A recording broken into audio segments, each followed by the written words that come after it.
नमस्कार, news state पर आप सभी का बहुत स्वागत है। बात हरदा हादसे की और सवाल यह कि आखिर हरदा में कहां पर हुई थी चूक, क्योंकि मध्य प्रदेश के हरदा हादसे के दिन जैसे जैसे बीत रहे हैं वैसे वैसे नई परतें भी खुल रही हैं। परत दर परत खुल रही लापरवाही की तस्वीरें चौंकाती दिखाई दे रही हैं। आखिर हरदा को लेकर के प्रशासन से कैसे इतनी बड़ी चूक हुई, या आरोपियों ने कानून को ताक पर रख करके छोड़ा था?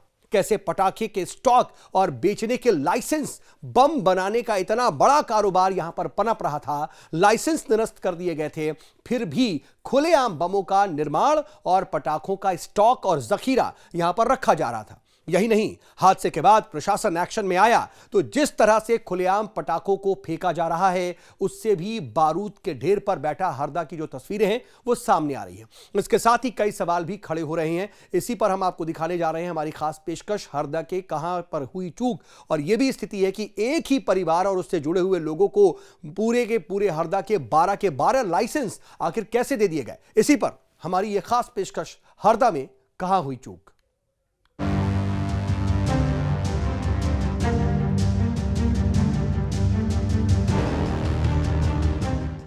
दरअसल हरदा में पटाखा फैक्ट्री में हुए ब्लास्ट के बाद कई सवाल उठने लगे हैं। सवाल यह भी है कि आखिर कैसे नियमों की अनदेखी की गई जो इतना बड़ा हादसा हो गया। जांच के दौरान जो खुलासे अब हो रहे हैं वो हैरान करने वाले हैं। अब सवाल यह है कि क्या हरदा बारूद के ढेर पर बैठा था और अब काल के गाल में समा गई 13 जिंदगियों के लिए जवाब कौन देगा?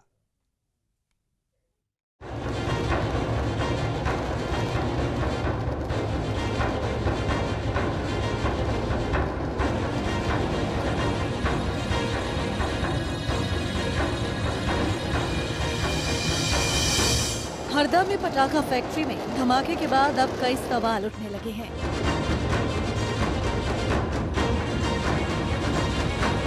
कई ऐसे खुलासे हो रहे हैं जिसका जवाब अभी तक नहीं मिल पा रहा है।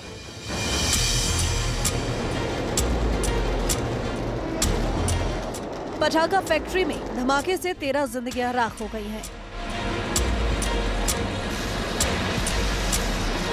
और 200 लोग जिंदगी और मौत के बीच झूल रहे हैं।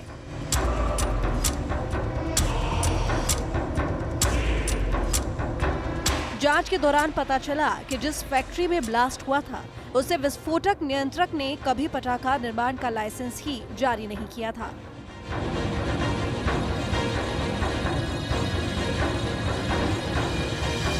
फैक्ट्री मालिक ने सिर्फ आम पटाखा विक्रेताओं की तरह पटाखों को स्टॉक करने का लाइसेंस लिया था। इसी लाइसेंस को वह मैन्युफैक्चरिंग लाइसेंस की तरह इस्तेमाल करता रहा।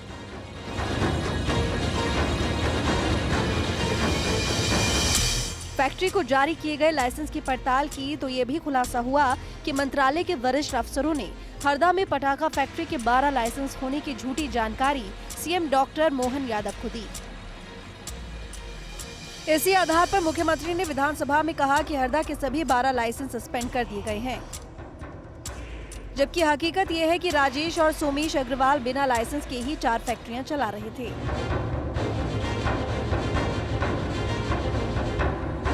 जांच में यह भी खुलासा हुआ कि जिस लाइसेंस पर फैक्ट्री संचालित की जा रही थी उसे तत्कालीन कलेक्टर ऋषि गर्ग ने 2022 में ही सस्पेंड कर दिया था। फैक्ट्री मालिक राजेश और सोमेश अग्रवाल ने इस फैसले के खिलाफ कमिश्नर कोर्ट में अपील की थी।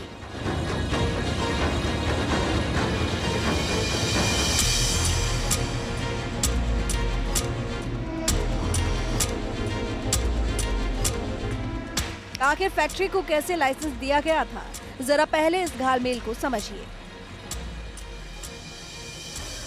पटाखा फैक्ट्री में ब्लास्ट के बाद हुई जांच में चौंकाने वाला खुलासा हुआ है कि जिस LE5 लाइसेंस क्रमांक E46729 और E56079 को प्रदेश सरकार के वरिष्ठ अफसर मैन्युफैक्चरिंग लाइसेंस बता रहे हैं, वो पटाखे की मैन्युफैक्चरिंग का नहीं है, ये पटाखे बेचने और स्टॉक करने का है। ये दोनों लाइसेंस भी 7 फरवरी को सस्पेंड किए जा चुके हैं।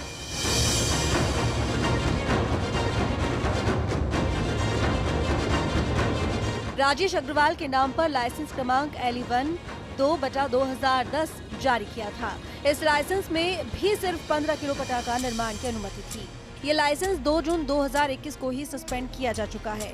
चौथा और एकमात्र लाइसेंस LE1 3/2010 सोमेश अग्रवाल के नाम पर था। इस लाइसेंस को भी तत्कालीन कलेक्टर ऋषि गर्ग ने 26 सितंबर 2022 को सस्पेंड कर दिया था।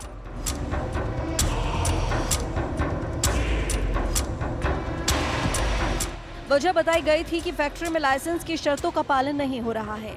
जिन शर्तों पर लाइसेंस दिया गया था उससे कई गुना ज्यादा पटाखे वहां मिले थे, लेकिन कलेक्टर के इस आदेश पर राजेश अग्रवाल ने नर्मदापुरम के तत्कालीन संभागायुक्त माल सिंह के कोर्ट में अपील की थी। माल सिंह ने कलेक्टर के आदेश के विरुद्ध 1 महीने का स्टे दिया।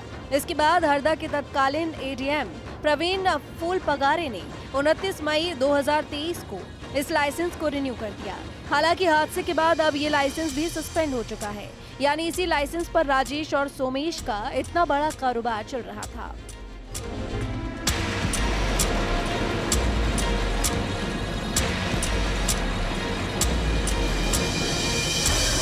इस पूरे मामले में तत्कालीन संभागायुक्त माल सिंह भैडिया और तत्कालीन एडीएम प्रवीण फूलपगारे की भूमिका पर भी सवाल उठ रहे हैं। पहला सवाल ये है कि जब फैक्ट्री की जांच के बाद मिली रिपोर्ट के आधार पर कलेक्टर ने लाइसेंस सस्पेंड कर दिया था, तो तत्कालीन संभागायुक्त ने कलेक्टर के आदेश के विरुद्ध स्टे क्यों दिया? दूसरा सवाल ये कि लाइसेंस का स्टे क्लियर नहीं हुआ था, तो तत्कालीन एडीएम प्रवीण फूलपगारे ने कलेक्टर से बिना अनुमति लिए इस लाइसेंस को रिन्यू किसके इशारे पर किया? तीसरा सवाल ये कि अगर कमिश्नर ने 1 महीने का स्टे दिया था, तो फिर महीने भर बाद अगली तारीख पर संभागायुक्त माल सिंह ने हरदा जिला प्रशासन को इस बात की सूचना क्यों नहीं दी कि स्टे खत्म हो चुका है?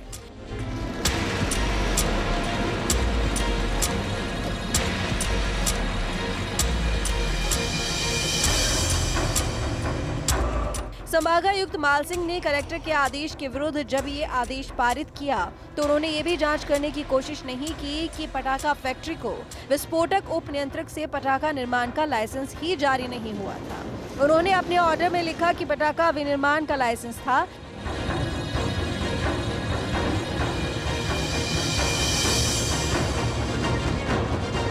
इसका मतलब साफ है कि वरिष्ठ अधिकारी पटाखा कारोबारी अग्रवाल के प्रभाव में थे।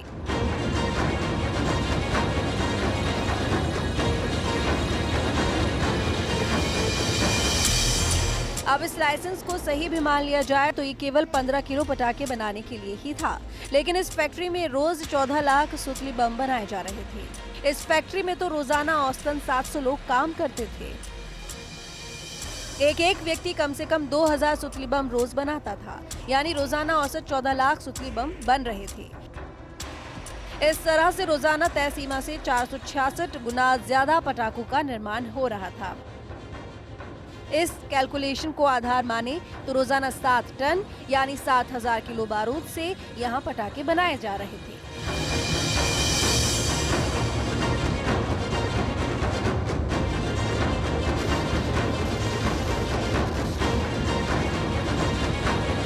यानी एक बात तो साफ है कि हरदा जिला बारूद के मुहाने पर था।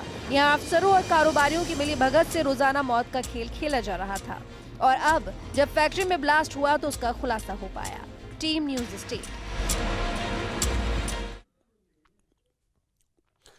वैसे मध्य प्रदेश के हरदा में पटाखा फैक्ट्री में ब्लास्ट के बाद फायर सेफ्टी एक्ट का मामला भी एक बार फिर से चर्चा में है। क्या है आखिर फायर सेफ्टी एक्ट और क्या ये मध्य प्रदेश में लागू है? जरा इसे समझिए और देखिए।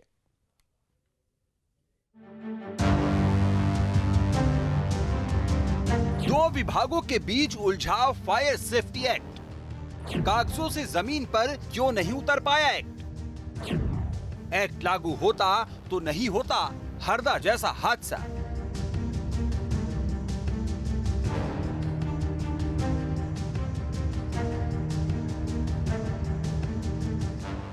जी हां, हरदा की पटाखा फैक्ट्री में हुए ब्लास्ट में दर्जनों लोगों की जान चली गई, 200 से ज्यादा घायल हो गए। मध्य प्रदेश में पटाखा फैक्ट्रियों में हादसे का ये कोई पहला मामला नहीं है। पिछले 10 सालों में पटाखा फैक्ट्रियों में 14 धमाके हो चुके हैं। इनमें 180 लोग अपनी जान गंवा चुके हैं।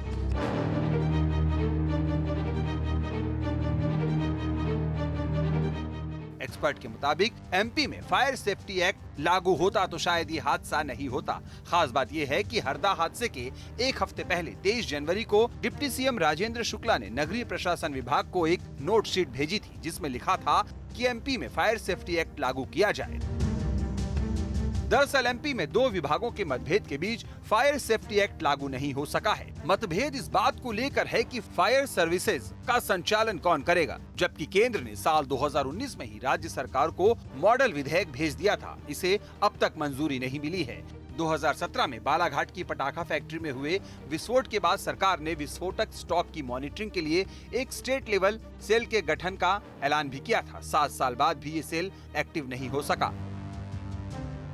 केंद्र ने 2017 में अग्निशमन सेवा अधिनियम बनाने की प्रक्रिया शुरू की थी। इसका अंतिम मसौदा तैयार कर केंद्र ने 16 सितंबर 2019 को राज्यों को भेजा था। केंद्र की तरफ से भेजे विधेयक में भवनों को आग से बचाने के कई सारे प्रावधान थे। राज्य सरकार ने उसी साल अग्निशमन सेवा अधिनियम को अंतिम रूप दिया था, जिसे तत्कालीन नगरीय विकास और आवास विभाग के मंत्री ने मंजूरी दी थी। इसके बाद केंद्र के मसौदे को कानून विभाग के पास भेज दिया गया था।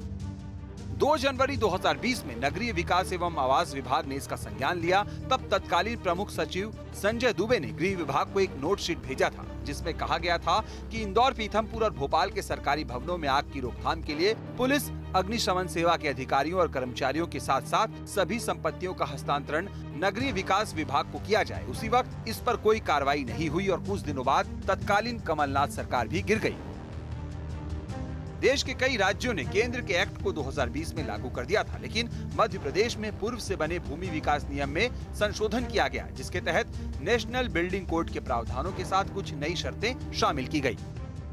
2021 में जब हमीदिया अस्पताल की नई बिल्डिंग में बच्चा वार्ड में आग लगने की घटना हुई तो सरकार एक बार फिर जागी और सभी इमारतों का फायर सेफ्टी ऑडिट करवाने के निर्देश दिए गए। हालांकि इस हादसे से 6 महीने पहले मई 2021 में प्रदेश के सभी अस्पतालों के सेफ्टी ऑडिट करने के निर्देश जारी किए गए थे। बहरहाल अब बात करते हैं कि आखिर मध्य प्रदेश में कैसे 2 विभागों के फेर में फायर सेफ्टी एक्ट लागू नहीं हो पाया। जानकारी के मुताबिक ये पेच नगरीय प्रशासन विभाग और गृह विभाग के बीच का है। दोनों विभागों के बीच 2010 से ही तालमेल का अभाव दिख रहा है। एमपी के कुछ क्षेत्रों में फायर सर्विसेज की सेवाएं गृह विभाग के पास हैं। इनमें इंदौर शहर, औद्योगिक क्षेत्र, पीथमपुर और भोपाल का सतपुड़ा भवन शामिल है। मंत्रालय और विधानसभा की फायर सेफ्टी भी गृह विभाग ही देखता है। इनके अलावा एमपी के शहरों के भवनों में फायर सेफ्टी का जिम्मा नगरीय प्रशासन विभाग के हवाले है। बहरहाल इसी पेच को देखते हुए सरकार ने 2010 में पूरे प्रदेश में आग की रोकथाम करने की जिम्मेदारी नगरीय निकायों को सौंप दी थी, लेकिन गृह विभाग ने इस पर आपत्ति दर्ज कराई और ये मामला हाईकोर्ट तक पहुंच गया। यहाँ सरकार के उस आदेश को चुनौती दी गई जिसमें कहा गया था कि पुलिस फायर में कार्यरत अधिकारी और कर्मचारी की सेवाएं नगरीय निकायों में मर्ज कर दी जाएं। इसके बाद हाईकोर्ट ने सरकार को निर्देश दिए थे कि वो इस मामले का शासन स्तर पर निराकरण करे। इस पर सरकार ने 1 साल में ही आदेश जारी कर पुलिस, अग्निशमन सेवा के अधिकारियों और कर्मचारियों को नगरीय प्रशासन और विकास विभाग के अधीन कर दिया गया। लेकिन मंत्रालय के सूत्रों के मुताबिक 1 या 2 कर्मचारी को छोड़कर कोई नगरीय प्रशासन में नहीं गया, यानी व्यवस्था पहले की ही तरह बनी रही। तो इस तरह फायर सेफ्टी एक्ट एमपी में अब भी ठंडे बस्ते में है। Team news state.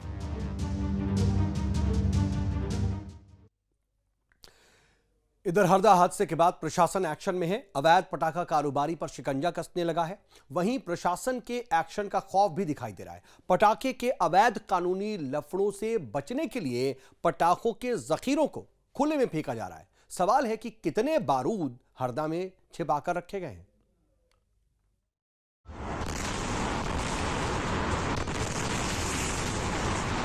हरदा में 6 फरवरी को जो कुछ देखने को मिला उसने हर किसी की आंखों को नम कर दिया।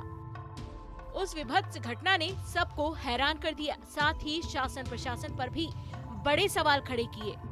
ऐसे में अब ऐसी कोई घटना ना घटे, इसलिए शासन एक्शन मोड में आ गया है। मध्य प्रदेश में जगह जगह पटाखा फैक्ट्री और गोदामों पर छापेमारी की जा रही है और अनियमितता मिलने पर उन पर कार्रवाई भी की जा रही है। वहीं हरदा में भी पुलिस लगातार कार्रवाई में लगी हुई है। ऐसे में अब पटाखा गोदामों के मालिक पुलिसिया एक्शन से बचने के लिए पटाखों को ठिकाने लगाने में लगे हुए हैं। इसी कड़ी में सिविल लाइन थाना क्षेत्र के पलासनेर में सुतली बम की बोरियां बरामद की गई हैं। जिले के गांवों में लगातार सुतली बम की बोरियां मिल रही हैं। तो 4 बोरी फटाके की फंसी हुई है यहीं पर। इतना खतरनाक है कि इतने बड़े साइज में अगर ये गर्मी में अगर सूख के अगर घाम तेज होती है तो ये फिर उसे आग पकड़ लेंगे। प्रशासन को मैंने सरपंच महोदय को प्रथम सूचना दे दिए हैं और सचिव महोदय के वो अभी यहाँ पर आने वाले हैं खेत पे यहाँ पर पूरे निकाल दिया हमने पानी से बाहर। ये आगे नहीं बह के रेलवे ट्रैक पे नहीं। आपको बता दें कि हरदा में एक पटाखा फैक्ट्री में ब्लास्ट होने के चलते 13 लोगों की मौत हो गई थी। वहीं सैकड़ों लोग घायल हो गए थे, जिसके बाद पटाखा फैक्ट्री के मालिकों को गिरफ्तार किया गया था और पटाखा गोदामों और फैक्ट्रियों पर सख्ती देखने को मिल रही है। Team news state.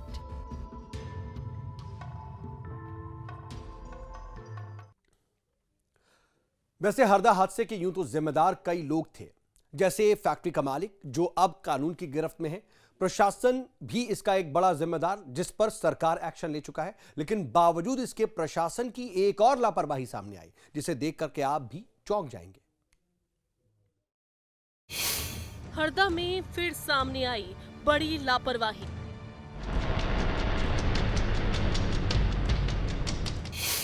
फिर प्रशासन ने नहीं ली हादसे से सीख। तो ये किसकी गलती है अब इसमें? ये सामने है। शहर में बहा दिए गए हजारों सुतली बम। जी हाँ, मध्य प्रदेश के हरदा फैक्ट्री में हुए भयानक धमाके की गूंज अब तक वहां के लोगों को सुनाई दे रही है। इस हादसे में 12 लोगों की दर्दनाक मौत हो गई। घायलों की संख्या 200 से ज्यादा है। धमाके के बाद उठी आग की लपटें इतनी भीषण थी कि कई घर इसकी चपेट में आ गए। कई लोगों की आशियाने मलबे में तब्दील हो गए, तो कईयों ने अपनों को खो दिया। हादसे के बाद जिम्मेदार लोगों के खिलाफ कार्रवाई की गई। फैक्ट्री मालिक को गिरफ्तार कर लिया गया, तो एसपी और कलेक्टर पर भी गाज गिरी। मसलन हादसे के बाद हर उस शख्स के खिलाफ कार्रवाई की गई जिसकी लापरवाही की वजह से ये भयंकर अग्निकांड हुआ। लेकिन हादसे के 3 दिन बाद एक बार फिर से प्रशासन की लापरवाही सामने आई है, जिसे देखने के बाद तो यही लग रहा है कि प्रशासन ने हादसे से कोई सबक ही नहीं लिया है। दरअसल हरदा के रिहायशी इलाके में बनी पटाखा फैक्ट्री जितनी वहां के लोगों के लिए मुसीबत बनी हुई है, उससे कहीं ज्यादा फैक्ट्री में बने ये बम अब किसानों को परेशान कर रहे हैं। क्योंकि हादसे के बाद हरदा की सिराली नहरों में फैक्ट्रियों से सील किए गए पटाखे फेंक दिए गए हैं, जिससे किसानों की सिरदर्दी बढ़ गई है। ये देखिए, ये सिराली में हम लोग खड़े हुए हैं। नहर जो है, बड़ी नहर जो आई है, जो इधर से दीपगांव की ओर बह रही है, इस नहर में ये विस्फोटक सामग्री है। ये देखो, पूरे ये बम बारूद है। दावा किया जा रहा है कि वीडियो गुरुवार की रात का है और इसे आमासेल गांव के रहने वाले किसान सोनू उपाध्याय ने बनाया। इस वीडियो में देखा जा सकता है कि भारी संख्या में सुतली बमों को सिंचाई के उपयोग में आने वाली नहर में बहा दिया गया है। इतना ही नहीं, ये गाड़ी किसी और की नहीं है बल्कि प्रशासन की है। नंबर है जिस पे लिखा है 1 कदम स्वच्छता की ओर। ये लोग लेके आए थे और इन्होंने जो किसान पानी देते हैं, ये अपनी फसलों में पानी दे रहे हैं, उस जगह पे लाके ये पूरा ये खाली किया इन्होंने। पूरी गाड़ी खाली करी, जिसमें से आधे बम तो नीचे नहर के पानी में बह गए हैं। अब हमारे किसान भाई सामने पानी दे रहे हैं, वहाँ आगे नहर में पानी दे रहे हैं, वहाँ पे इन्होंने फेंक दिए लाके। किसान का दावा है कि सिराली नगर परिषद के 3 कर्मचारी नगर परिषद के वाहन से हजारों की संख्या में सुतली बम लेकर आए और यहाँ बहने वाली माचक नहर में इन्हें बहा दिया। इतना ही नहीं, किसान के मुताबिक नहर के पानी से किसान अपने खेतों में सिंचाई करते हैं। बावजूद इसके बारूद वाले इन बमों को यहाँ लाकर डाल दिया गया। नगर परिषद के कर्मचारियों से जब वहां स्थानीय लोगों ने पूछा, तब सभी कर्मचारी मौके से फरार हो गए और इनसे पूछने पे ये लोग भाग गए वहां तक। अभी दिखाई नहीं दे रहा है, जवाब देने में असंतुष्ट है। मामला गंभीर था तो किसान ने तहसीलदार वीरेंद्र उइके से बात की, लेकिन तहसीलदार ने भी किसान को गोलमोल जवाब दिया। और इनसे पूछा तो बोलते हैं कि तहसीलदार साहब ने हमसे कहा, मेरे द्वारा तहसीलदार साहब को भी फ़ोन लगाया गया और उन्होंने भी ये कबूल किया है कि हाँ मैंने भेजा जरूर है, पर मैंने उनको नहर में फेंकने का नहीं कहा था। तो ये किसकी गलती है अब इसमें? ये सामने है, देखिए आप लोग, ऐसा कृत्य किया जा रहा है। या तो फिर शासन इसको ध्यान दे, या ये कहाँ से आया? कोई तहसीलदार का कर्तव्य नहीं है जो कि वो ऐसी विस्फोटक सामग्रियों को पानी में नहर सिंचाई करने वाले, जहाँ से किसान सिंचाई कर रहे हैं, ऐसी जगहों पर फेंका जाए। जाहिर है किसानों की फसलें पकने लगी हैं। ऐसे में सिंचाई करने वाले नहर में विस्फोटक डालना कहां तक सही है? सिंचाई के पानी में सुतली बम फेंकने से फसलों को नुकसान हो सकता है। इतना ही नहीं, इन फसलों से इंसानों की सेहत पर भी खराब प्रभाव पड़ सकता है। मान के चलो आपकी 5-6 कुंटल 8 कुंटल से ऊपर 10 कुंटल होगा। पूरी गाड़ी भरी थी। नीचे दिखा पानी में बह के गया है बम।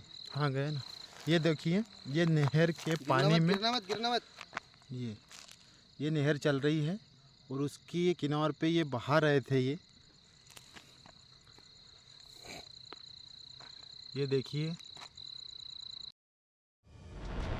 साफ है, बीते मंगलवार को हरदा के बैरागढ़ क्षेत्र में एक पटाखा फैक्ट्री में ब्लास्ट हो गया था, जिसमें 12 लोग काल की गाल में समा गए थे। हादसे के बाद पुलिस और प्रशासन ने आरोपी राजेश अग्रवाल की बाकी पटाखा फैक्ट्रियों को सील किया, जिसमें हरदा से करीब 40 किलोमीटर दूर पीपल पानी फैक्ट्री भी शामिल है। यहाँ लाखों की संख्या में सुतली बम सुखाने के लिए रखे थे, जिसे प्रशासन ने जब्त किया था। दावा किया जा रहा है कि नहर में वही सुतली बम बहाए गए हैं। Team news state. इधर हरदा की घटना के बाद वहां से अब कई और भी हॉरर स्टोरी सामने आ रही हैं। मसलन हरदा के घर घर में बारूद का जखीरा है। खुद छापेमारी के दौरान प्रशासन ने कई घरों से बारूद और पटाखे जब्त किए।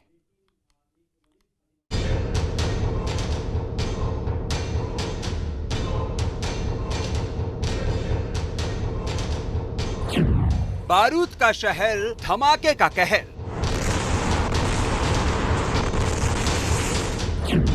हरदा में तबाही का खौफनाक मंजर।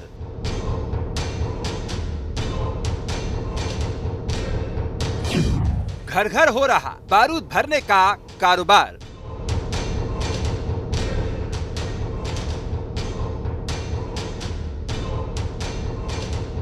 जी हां, 6 फरवरी को हरदा पटाखा फैक्ट्री में हुए ब्लास्ट ने देश और दुनिया का ध्यान यहां खींचा है। लेकिन अब जैसे जैसे वक्त गुजर रहा है, वैसे वैसे एक एक परतें खुल रही है। हरदा हादसे के बाद खुलने वाली हर एक परत बता रही है कि हरदा कैसे बारूद के ढेर पर बैठा हुआ है।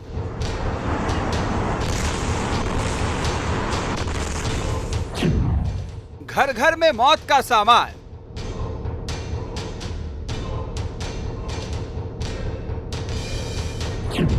कोने कोने में बारूद का जखीरा।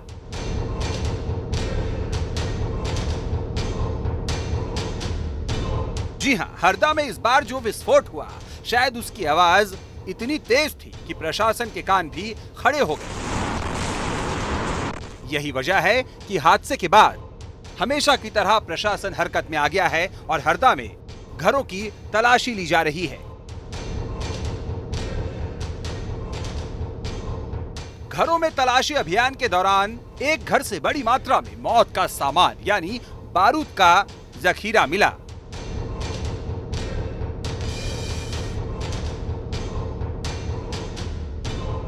आप तस्वीरों में देख सकते हैं कि कैसे बोरियों में भर भर कर बारूद को रखा गया है।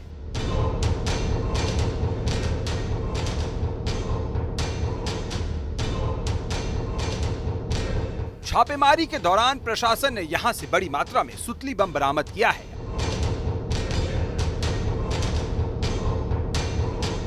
आप तस्वीरों को देखकर अंदाजा लगा सकते हैं कि अगर किसी एक बम में भी कहीं एक भी चिंगारी लग जाती तो ऐसी ज्वाला भड़कती जिसमें सब कुछ खाक हो जाता।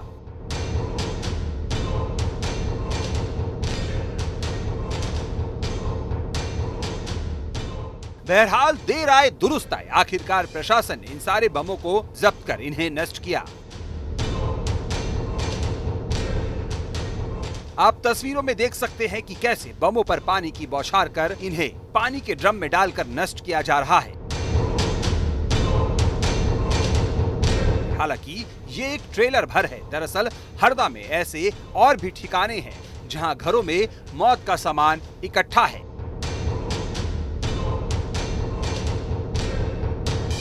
ऐसे में अब देखना होगा कि प्रशासन कितनी मुस्तैदी से जल्द मौत के इन जखीरों को नष्ट करता है। Team news state.